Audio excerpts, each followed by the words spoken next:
De Deus com alegria, aplaudindo bem forte o Senhor Jesus.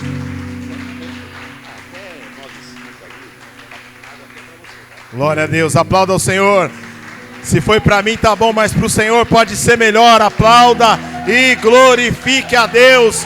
Aleluias. A Ele toda a honra, toda a glória. A Ele todo o louvor, em nome de Jesus. Boa noite, povo de Deus. Paz seja convosco. Glória a Deus. Eu estou em casa, viu? Estou em casa. E para mim é um motivo de muita alegria retornar mais uma vez aqui em Mirim. Pastor Wagner, pastor, amém. Deus abençoe. E muito feliz de ver os jovens, né? Não faz muito tempo que nós tomamos um café aqui numa reunião com a coordenadoria. E nós falávamos de projetos para os jovens da nossa região, pastor. E eu sei que é um desejo muito grande do coração da Carol, que está aqui, né? O Wagner Júnior. E é um desejo muito grande do coração deles que os jovens cada vez mais assumam, né, essa responsabilidade de culto, de adorar, de ser um adorador. E hoje nós podemos contemplar isso. Sou muito feliz, em nome de Jesus. Mais uma vez, quem não me conhece, pastor Jimmy, e aqui Jardim Vista Alegre. A me acompanha meu filho Isaías, que está lá bebendo água. Bem, trago um abraço da pastora Cibele. Trago um abraço dos gêmeos que já estão, né? E trago um abraço da igreja do Evangelho Quadrangular do Vista Alegre. Pastor Antônia Campos manda um abraço. Irmãos, para mim estar aqui realmente foi um desafio, porque hoje é dia de culto na nossa igreja. E para me tirar da igreja na quinta-feira, o pastor sabe muito bem que dia de culto é difícil. E eu falei, ô Jesus, e eu conversei com a pastora Cibele, orei, fiz uns ajustes na igreja, conversei com a pastora Antônia, que é a pastora que fundou a igreja do Vista Alegre, e ela falou, vai na bênção, segura o culto aqui, e glória a Deus, nós estamos aqui. Um prazer estar aqui imenso, prazer trazer uma palavra do Senhor. Espero que o Senhor fale contigo nessa noite, em nome de Jesus. Amém? Só para fazer uma ressalva, quando eu conheci o pastor Wagner ainda tinha cabelo, né? Na verdade, eu era bem pequeno, e eu sou aquele menino que cresci vendo o pastor Wagner, Gilberto França, pastor Gilberto, cresci vendo eles fazer louvor, e um dos desejos do meu coração era um dia poder fazer isso. Eu, graças a Deus, o Senhor me abençoou. Então é um prazer. Pastor Wagner cresceu junto com as minhas primas, filhas da pastora Antônia, a juventude quadrangular dos anos aí, eu não vou falar para me entregar, amém? Então é um prazer imenso estar aqui em nome de Jesus. Quero que você abra a palavra do Senhor em 1 Tessalonicenses capítulo 4. Pode deixar uma música de fundo aí, fiquem à vontade, eu gosto muito. 1 Tessalonicenses capítulo 4, versículo 13. O tema desta mensagem, nós vamos trabalhar a quarta doutrina cardinal da igreja do Evangelho Quadrangular. Quem lembra as quatro?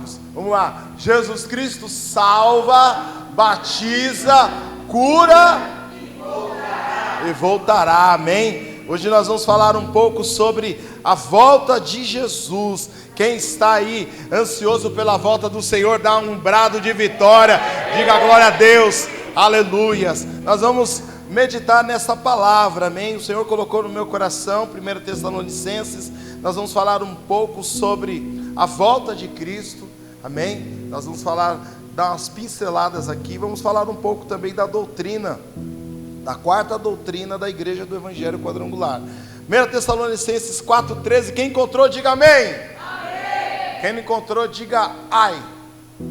Todos acharam, amém? O título diz aqui, acerca da ressurreição e vinda de Cristo.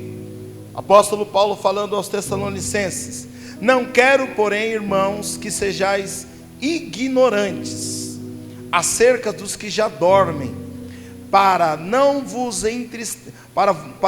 que não vos entristeçais como os demais que não têm esperança, porque se cremos que Jesus morreu e ressuscitou, assim também aos que em Jesus dormem, Deus os tornará a reazer com Ele. Dizemos-vos, pois, isso pela palavra do Senhor, que nós, os que ficarmos vivos para a vinda do Senhor, não precederemos os que dormem, porque o mesmo Senhor, olha isso, descerá do céu com alarido e com voz de arcanjo e com a trombeta de Deus, e os que morreram em Cristo ressuscitarão.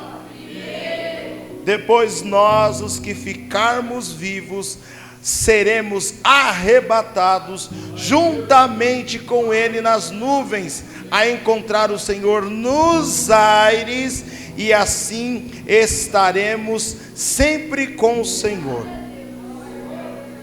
Fecha os teus olhos, abre o teu coração. Senhor, nessa noite, Pai, te damos graças, Jesus, por mais esta oportunidade que o Senhor nos dá, por mais essa oportunidade que o Senhor nos concede, ó Pai, de estarmos, Senhor, em tua casa, de estarmos em tua presença aqui, Senhor, de estarmos, Senhor, aqui reunidos em teu nome, Senhor. O Senhor já falou através da abertura deste culto com louvor, ó Deus amado e Pai querido, com ações e graças, ó Senhor, com testemunhos, ó Pai, com dízimos, com ofertas, ó Pai, e o Senhor vai continuar falando conosco através da tua palavra, Senhor.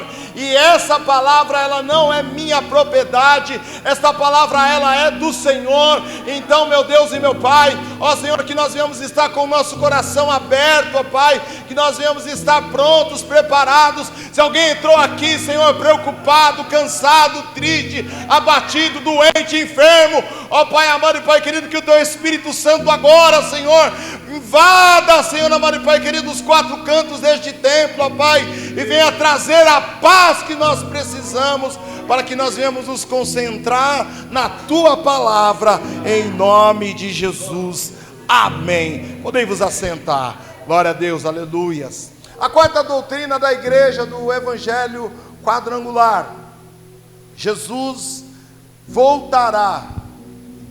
Nós conhecemos muito bem toda esta história, simbologia, talvez alguns mais novos não dominem tão bem, mas nós sabemos que a cor da quarta doutrina é o roxo, né? E nós falamos aqui sobre a volta de Cristo. A palavra do Senhor, ela está sacramentada na quarta doutrina da igreja, quando Deus deu a visão à nossa fundadora, a Messek MacPherson, através da visão de Ezequiel capítulo 1. Então Deus deu a quarta revelação a ela, e ela sacramentou em nossa igreja, não somente na igreja, mas na bandeira quadrangular, nas cores cada cor da bandeira tem um significado, e a cor roxa é a cor da quarta doutrina da igreja, e ela está simbolizada em nossa bandeira. A cor púrpura ou roxa, talvez você conheça como púrpura, mas roxo também é o mesmo significado. E essa cor, ela tipifica Jesus como o rei que há de vir. Amém? A cor, ela tem alguns significados, e eu quero associar aqui sempre que a cor roxa, ela é uma cor nobre, ela é uma cor que ela está nas realezas de todas as histórias, de todos os reinados, desde os antepassados até os dias de hoje. É uma cor que simboliza a cor da realeza, uma cor que ela é caríssima e às vezes rara em seus tons, em sua beleza, em seus traços, em sua formosura. A tintura, ela foi extraída de um molusco. Não sei se você já ouviu essa história, mas nós temos na nossa igreja, né, algumas explicações. Um molusco não é algo tão comum de se ver. Então é uma cor que ela é rara, ela é uma cor que ela na roupa, as tingições que tem, ela tem que ter uma preparação, um cuidado, todo um cuidado, porque não é tão comum assim, é nobre. Fala assim, é nobre. Fala assim, o meu Jesus, nosso Jesus, é nobre. E nós falamos sobre o Rei Jesus, que ele voltará. Mas na visão que Deus deu a Ezequiel, e na revelação do Evangelho quadrangular, onde a Aimee teve a visão dentro de Ezequiel 1, nós vamos falar um pouco sobre o quarto rosto, na visão que é o rosto da águia. Amém? O quarto rosto visto por Ezequiel foi o rosto da águia, o qual representa Jesus Cristo como o Rei que há de vir. E é muito interessante nós observarmos, meditarmos nos sentidos, nos significados, nas comparações, porque através dessas comparações nós vemos a revelação de Deus, não somente na visão para Ezequiel, mas na visão quadrangular. Amém? Então todas as simbologias têm o seu sentido, o seu significado. E a comparação aqui entre a águia e Cristo é especificamente na sua segunda vinda, aonde ele virá como rei. Ela é a águia considerada em todo o mundo. Se você fizer uma pesquisa, se você der aí talvez um Google, ela tem muitas características, e as características elas são comparadas, e nós podemos equiparar com as características de Jesus Cristo. A águia ela tem como característica a sua altivez, eu vou colocar aqui, a sua força, o seu vigor. A águia ela tem o zelo pela sua família. E Jesus, o Rei dos Reis, ele veio para salvar a todo aquele que crê, e ele veio para salvar a minha, a sua, a nossa família. Quem pode dizer, eu e a minha casa serviremos ao Senhor? Aleluias. Então a águia ela tem o zelo pela família. A águia ela é fiel, ela tem fidelidade aos seus, a sua espécie. A águia ela tem uma expressão de amor. E João 3,16 nós sabemos que Deus amou o mundo de tal maneira que ele deu o seu Filho. E Jesus ele cumpriu a vontade do Pai. Ele morreu na cruz por mim e por você, e foi por amor. Então nós pegamos aqui só uma pincelada rapidamente sobre algumas características que esta águia, que esta ave ela tem. E Jesus Cristo, ele tem todas elas. Amém? Porque ele se entregou por nós. No momento que ele precisou estar firme como 100% homem ali, diante das humilhações, ele sofreu. Ele pagou um alto preço na cruz. Foi por mim e por você. Mas nós temos também uma simbologia que é a coroa. Fala assim, a coroa.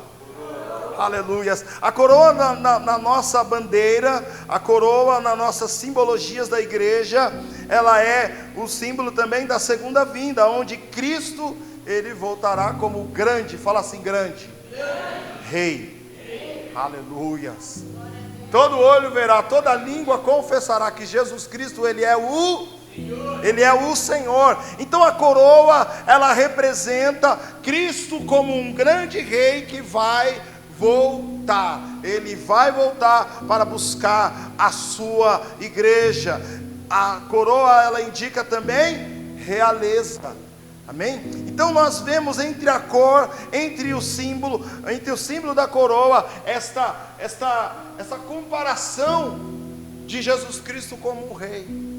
Jesus Cristo como aquele que vai voltar para buscar a sua igreja. A coroa da cruz, em comparação com esta coroa aqui, a coroa da cruz, quando foi feita e foi colocada na cabeça de Jesus, foi para humilhá-lo, foi para menosprezar o seu reinado, foi para tentar deturpar a sua nobreza. Mas Jesus Cristo, Ele pagou o alto preço. Mas quando Ele vir, Ele virá como Rei dos Reis, Senhor dos Senhores. E a coroa dele é a coroa de um rei, de uma realeza, em nome do Senhor Jesus.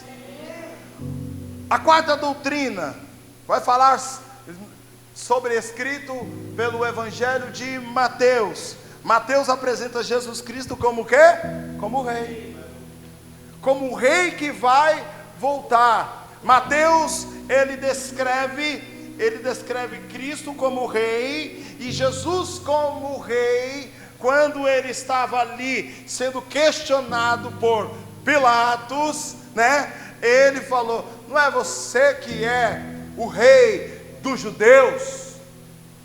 Não é você que é o rei deste povo? Pilatos tentou humilhar Jesus. O que Jesus simplesmente ele disse? Tu o dizes. É você quem está falando. Jesus, ele sabia, e ele sabe quem ele é: Rei dos reis, Senhor dos senhores. Quando Jesus ele dá esta resposta, ele está falando sobre o seu reinado, não aqui nesta terra, mas lá na eternidade. É lá que ele reinará e reinará para sempre. E ele vem para nos buscar para o teu reino que não terá fim. Aleluias, glória a Deus, louvado seja o nome do Senhor Jesus. Então Jesus, ele dá a resposta a Pilatos, e ele mostra que não era, a preocupação dele não era aqui, e a minha preocupação, a sua, a nossa preocupação não pode estar neste plano, nesta terra aqui. O meu e o seu e o nosso coração, nós temos que estar com o coração aonde? Fala assim, na eternidade.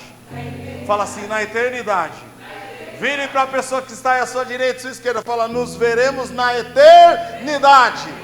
Aleluia, glória a Deus. Quem crê nisso dá um glória a Deus, diga aleluias. Mateus foi escrito para quem? Para os hebreus. Mateus, quando ele fala sobre um rei, ele está querendo dizer que muitos dos hebreus esperavam um rei com vestes, né, pastora? Com trajes reais, com ouro, com uma coroa linda e maravilhosa. Jesus não veio dessa forma.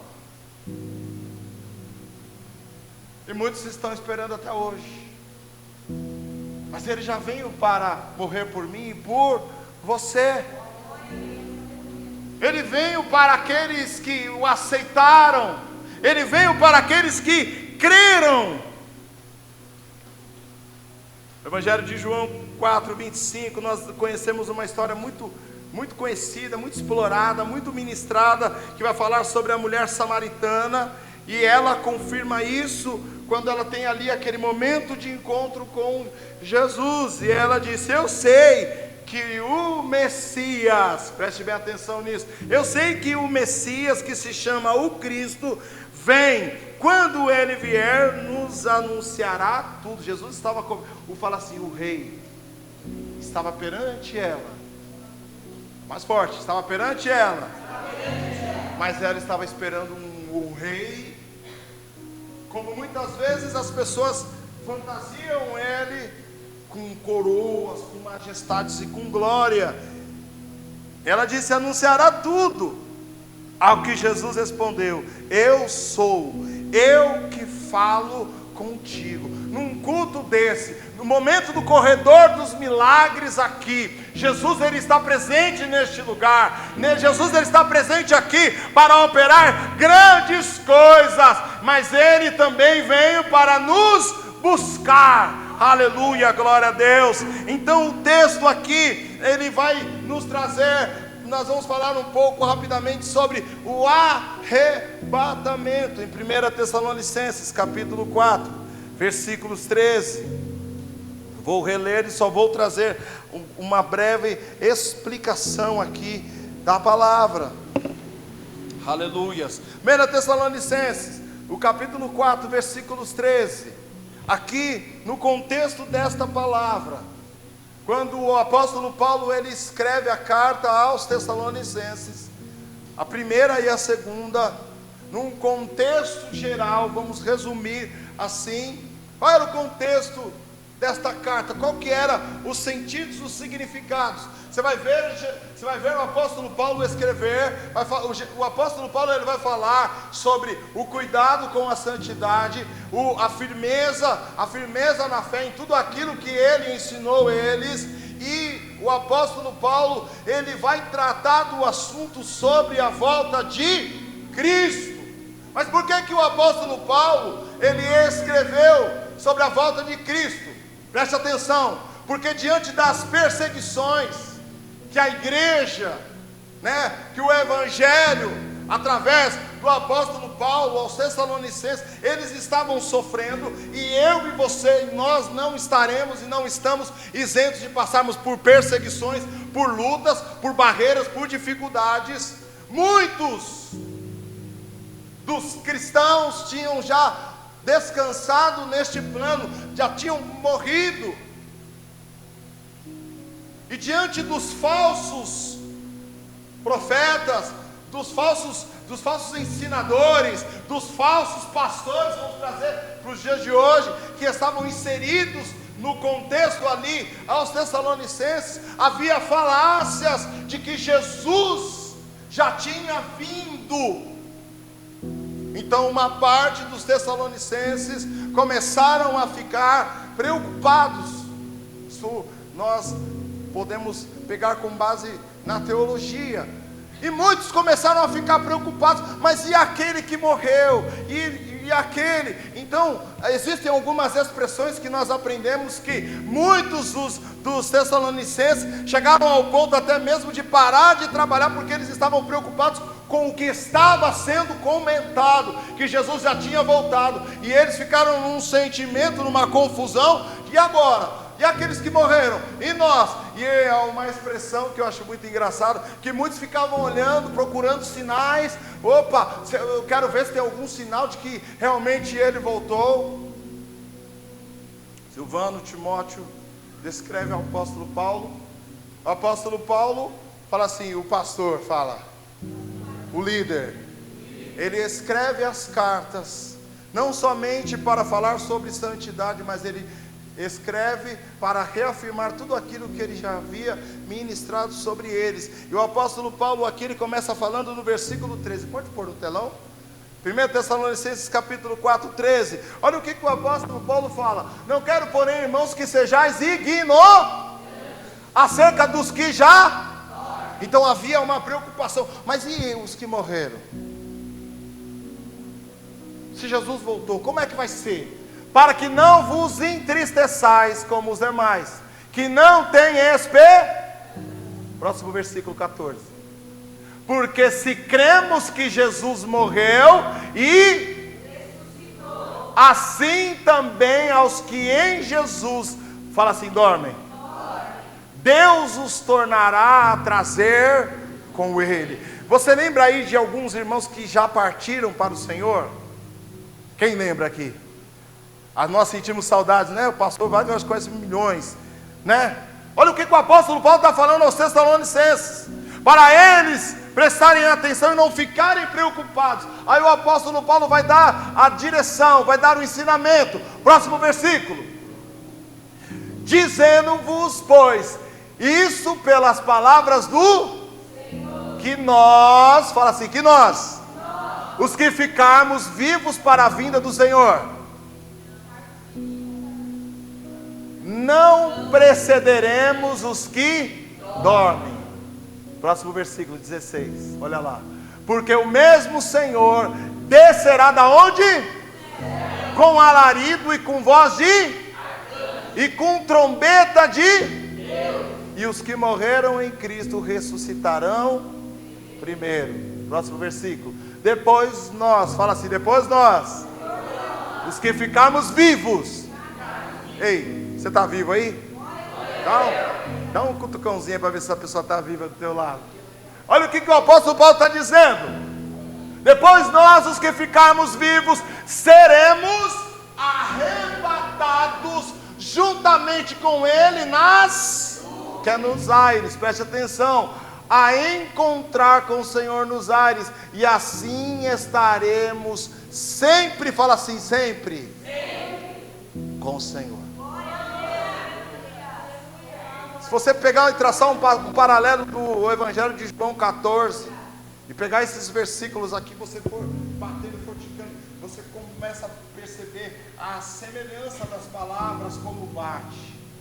Jesus quando ele foi, o que ele falou? Ei, não fiquem perturbados, não se turbe o vosso coração, credes. Eu quero te perguntar nessa noite, você está crendo? Você está crendo na promessa da vinda do Senhor? Você está pronto? A pergunta que eu cresci ouvindo. Você está preparado? Se Jesus ele voltar daqui 5 minutos, você está pronto, você está preparado, e você está na igreja do Evangelho quadrangular, que prega que Jesus Cristo salva, que Ele batiza, que Ele cura, e que Ele voltará. Ele voltará para buscar a tua igreja. Aleluia. O arrebatamento, como a volta de Jesus, acontecerá em 2 etapas. A primeira está no versículo 16 que nós lemos. Pode deixar aqui que nós vamos só pincelar rapidamente. Que está no versículo 16. Porque o mesmo Senhor descerá do céu com alarido de voz e arcanjo e com trombeta de Deus. E os que morreram em Cristo ressuscitarão primeiro. Na teologia isso, irmãos. Na língua, no pensamento do homem que não conhece a Deus, isso é loucura. Como que os mortos vão ressuscitar primeiro? Fala assim, mistério. Não se explica. Se vive. Deus vai fazer um reboliço. Jesus vai fazer um reboliço na sua volta. Os que morreram ressuscitarão primeiro. E a segunda é que diz a respeito de nós, os vivos, fala assim, os vivos. Versículo 17. Depois nós, os que ficarmos vivos, seremos arrebatados juntamente com Ele nas nuvens, a encontrar o Senhor nos ares. A palavra arrebatamento, na tradução e nos sentidos, o grego, para as linguagens de hoje, nós podemos falar que arrebatamento é você ser arrancado com força, com violência. Imagina Jesus vindo e você indo em direção a Ele. Mas nós precisamos estar atentos, nós precisamos estar prontos, nós precisamos estar preparados para encontrar com Jesus nos aires. Quando vai ser isso, pastor? A palavra do Senhor diz que o dia e a hora nós não sabemos. Você é quadrangular, você conhece muito bem, você está numa igreja que é ministrada muito bem a palavra do Senhor. O dia e a hora, eu e você, nós não sabemos. A palavra do Senhor diz em Mateus 24, 27, que será como num piscar de olhos. Vai ser assim. Mas Jesus também deixou para os discípulos que será como nos tempos de Noé, onde muitos estarão preocupados com as coisas corriqueiras dessa vida, vão estar se casando e dando em casamentos, vão estar preocupados com muitas coisas. Irmãos, os sinais estão próximos. Quantas pessoas estão preocupadas com as vidas, com aquilo que está aqui, estão se esquecendo da volta de Jesus. Então Jesus, Ele deixou aqui alguns sinais que eu e você nós podemos perceber. O dia e a hora ninguém sabe. Será como num piscar de olhos. O mundo vai sofrer as consequências da sua volta, mas Ele voltará para nos buscar. Ele virá para buscar. Fale assim: a sua igreja. Quem é a igreja do Senhor aqui, dá um glória a Deus, diga aleluias. Ele virá para buscar a sua igreja. Na primeira fase da sua volta, Jesus, Ele será exclusivamente para os salvos. Eles receberão o sinal do toque da trombeta. Ele virá de forma invisível ao restante dos homens. Isso é muito sério, irmãos. 1 Tessalonicenses capítulo 5, versículo 1. Já estou concluindo a palavra. Mas, irmãos, acerca dos tempos e das, não necessitais de que se vos escreva, porque eles já estavam treinados, e você está numa igreja que você é treinado, porque vós mesmos sabeis muito bem que o dia do Senhor virá como algum ladrão agenda para ir lá tentar roubar a tua casa. Eu vou passar um WhatsApp para você, senhor Wagner, eu vou roubar a tua casa. O ladrão avisa? Vai ser assim vai ser assim quando Ele voltar para nos buscar. Mateus capítulo 25, do versículo 1 ao 13, vai falar sobre a vigilância. E nós trazemos uma comparação, e eu creio que já foi ministrado muitas vezes, será muitas vezes ministrado aqui, sobre as 10 virgens, as 5 loucas e as 5 prudentes. As loucas não quiseram, não quiseram o quê? Guardar o quê? Azeite. E desperdiçaram. Mas as prudentes ficaram com o seu azeite ali. E a hora que Jesus, o noivo, veio e bateu na porta, elas estavam com as suas lamparinas prontas e preparadas. É uma breve palavra nessa noite. Nós ministramos isso. É muito importante nos dias de hoje. Os sinais estão se cumprindo. Quantas pessoas você conhece? Quantas pessoas conhecemos? Nós que somos pastores nos dias de hoje. Está cada dia mais difícil pregar o Evangelho, anunciar as boas novas, falar sobre santidade, falar sobre a volta de Jesus. As pessoas estão deixando de lado, as pessoas estão como nos tempos de Noé, e vai ser assim quando Ele voltar. Nessa noite, quero fazer uma breve oração. Feche os teus olhos. Eu não sei como que você chegou aqui, mas nós como um alerta, nós como canais de bênçãos, nós não profetizamos apenas milagres, curas, nós não profetizamos apenas prosperidades, mas também nós profetizamos a volta de Jesus. E é tempo da igreja do Senhor estar pronta, estar preparada. A palavra, o Senhor Jesus, Ele falou que aquele que invocar até o final será salvo. Como é que está a tua vida com Deus? Como é que está a tua caminhada com o Senhor? Como é que está a tua vida cristã? Os Tessalonicenses, eles ouviram ali um burburinho, um barulho que Jesus já tinha voltado, e eles começaram a ficar preocupados. Alguns largaram até o trabalho, o emprego, porque eles estavam deixando de estar focados na promessa do Senhor, nos sinais. Nessa noite, Jesus, Ele me trouxe aqui, nesta noite, neste culto. Como é que está a tua caminhada? Se Jesus voltar hoje, se Jesus voltar agora, se Jesus voltar amanhã de manhã, como é que está a tua vida com Ele? Fecha os olhos. Poderoso Deus, eterno Pai, nesta noite, Jesus, nós viemos aqui, Senhor, falar, ó Pai amado e Pai querido, da tua volta que vai ser eminente, ó Pai. o dia, a hora, o momento, ó Pai amado, nós não sabemos. Nós sabemos que será como num piscar de olhos, ó Pai.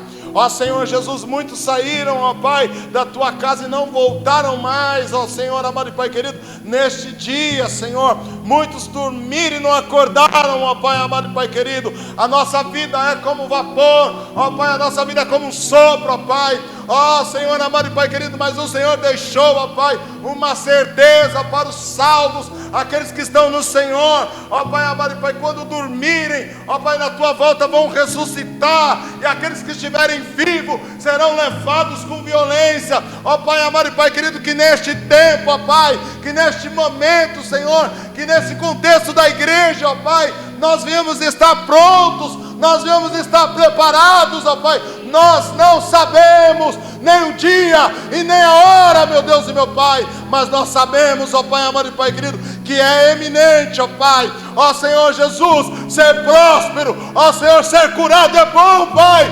Mas, Senhor amado e Pai querido, o que adianta nós ganharmos tudo e perdermos, ó Pai, ó Deus amado e Pai querido, a nossa vida na eternidade. Ó Senhor Jesus, que esta palavra, Senhor, venha ficar em nosso coração, que ela seja, Senhor, um alerta, que ela seja, ó Pai amado e Pai querido, como uma lâmpada que pisca, Senhor, como um sinal de atenção, e que nós venhamos estar, Senhor, ó Deus amado, apercebidos, ó Pai. Ó Senhor, Satanás, ó Pai, o Deus deste século tem cegado o entendimento de muitos, ó Pai. Muitos estão dizendo: para que igreja, para que culto, para que campanha, para que oração, para que consagração, para que vida com Deus. Ó Senhor,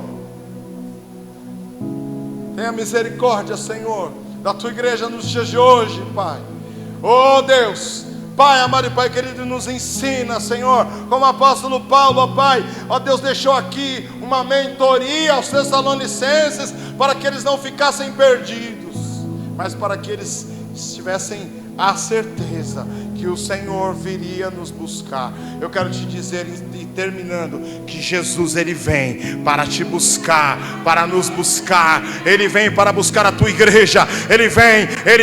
Então basta você estar firme. É bom, irmãos, nós temos essa fidelidade, esta aliança com o Senhor. É bom, ó Pai, é bom, Senhor, ser fiel ao Senhor. Ó meu Deus e meu Pai, para que o Senhor, ó Pai, quando vier, nós venhamos estar prontos, preparados. Em nome de Jesus. Aplauda o Senhor, eu quero agradecer a oportunidade. Em nome de Jesus. Aleluia.